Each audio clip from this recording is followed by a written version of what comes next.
সাল্লি আলা রাসূলিল কারীম। আল্লাহ তাআলার দরবারে লাখো শুকরিয়া। 5 আগস্টের পর আল্লাহ তাআলা আমাদেরকে কথা বলার সুযোগ দান করেছেন।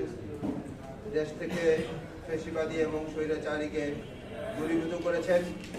একটা নির্মল পরিবেশ সৃষ্টি করার সুযোগ দান করেছেন।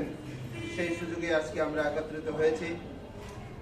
আগামী জাতীয় সংসদ নির্বাচনে আমরা প্রার্থিতা ঘোষণা করেছি। জমিয়তুল উলামা ইসলাম বাংলাদেশ 186 সিটে প্রার্থী ঘোষণা করেছিল।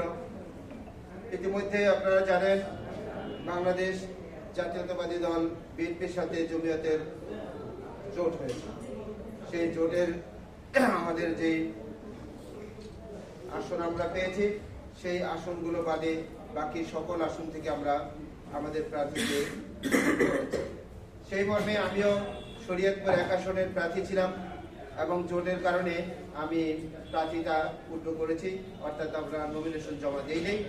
আমরা জোটের প্রার্থীকে শ্রদ্ধা জ্ঞাপন করেছি এবং আন্তরিকভাবে শুভেচ্ছা জানাচ্ছি এবং এখন থেকে আমরা এই জোটের প্রার্থী সাইদ আহমদ ভাইকে আমরা সমর্থন দিলাম এবং আমাদের সকল নেতাকর্মী এবং আমাদের যে দলীয় নির্দেশনা রয়েছে যে আমরা এই জোটের প্রার্থী যে যেখানে আছে সেখানেই আমরা তাদেরকে বিজয় করার জন্য আপ্রাণ চেষ্টা করব ইনশাআল্লাহ।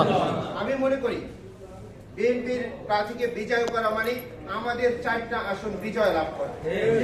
কাজেই আমরা যেখানে যেখানে এই জোটের প্রার্থী আছে সেখানে আমরা জোটের প্রার্থীর পক্ষে কাজ করব, এটা আমাদের দলীয় নির্দেশ। তো ধন্যবাদ জানাই। আজকে আপনারা কষ্ট করে আসছেন এখানে।